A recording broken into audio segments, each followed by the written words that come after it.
Hello, everyone. My name is Laura Lara, and today I'm going to explain a little about the Japanese immigration to Peru in the 19th century and its implications to the community.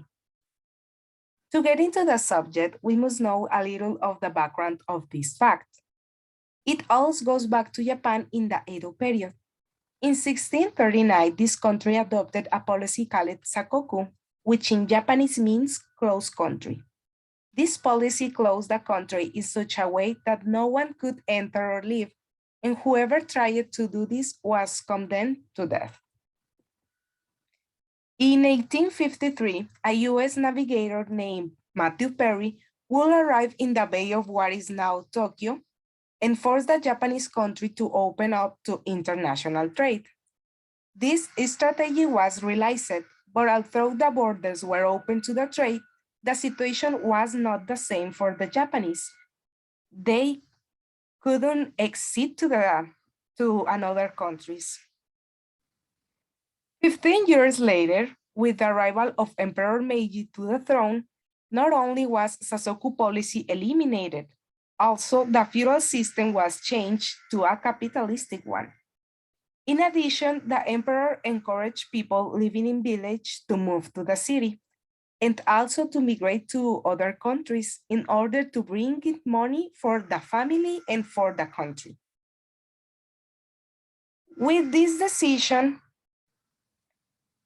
many people made that deal to go to other countries to earn money and return to Japan.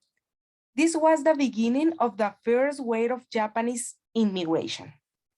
The first ship sailed to Hawaii in 1868, then to other destinations such as USA, Mexico, and Canada and Brazil. In 1899, the first Nikkei arrived in the Bay of Callao in Peru. Nikkei is a term used to refer to Japanese immigrants. The purpose of the arrival of these 790 people was to work in haciendas dedicated to sugar production. Later, they slated Nikkei will begin to form families with a total of 33,000 people by 1940 and 166,000 by recent days.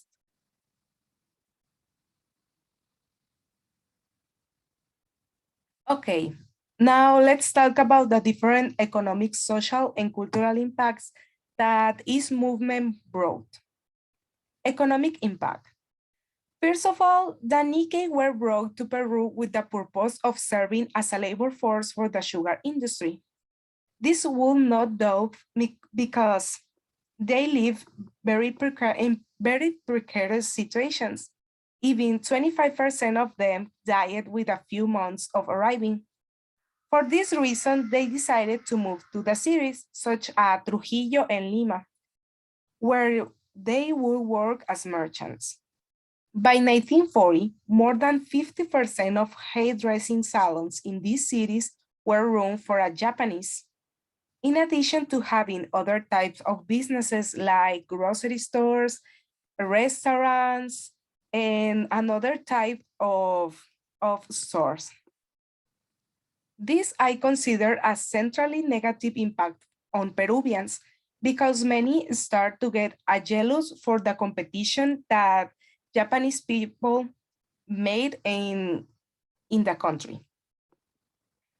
Social impact. As the Japanese began to do business and live comfortably, Peruvian merchants began an anti-Nikkei campaign to harass and discredit them in order to eliminate competition. Peruvian people didn't want that Nikkei people have businesses in the town. The Second War did not help either because it awakened the feeling of discomfort towards the Asian and people harassed them. This collective harassment went so far as to send several Nikkei to Japanese concentration camps with the pretext that the Americans feared they will invade their country. Japanese are so harassed to all the people in Peru. This was a very bad thing for these people, and one of which Peruvians feel deeply ashamed. Public apologies were made in 2011. After the war, these feelings were diminishing, and in recent times, it can be said the community is living comfortably. Cultural impact. The Nikkei community has always tried to protect their traditions, taking care that their heritage is not lost. That is why they have created schools and newspapers in order to help them take care of it. They also invested in other business, such as hospitals, cultural centers, and other. This to serve Peruvian people and also Nikkei people. An important fusion of these cultures was Nikkei cuisine, a traditional cuisine that includes the best of Peruvian and Japanese gastronomy. This cuisine is widely known around the world. It is very popular, and in Los Mochis, we have a restaurant that serves this food. Currently, Peru and Japan have good diplomatic and economic relations, concluding that in spite of the hard beginnings, the Nikkei community lives happily in Peru.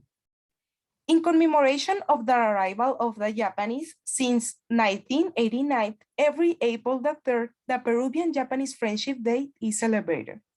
Here in the pictures of the screen, we can see Nikkei people with the t-shirt of the Peruvian soccer team. And we can see a Princess Mako, the Princess of Japan, in her visit to the country in 2016. Peru and Japan are very good friends. And I think it's good because the heritage of the Japanese, it's so important to the Peruvians too. And it's cool that people now are in peace and don't have differences like in the 40s. I think is a good relation and in all the aspects.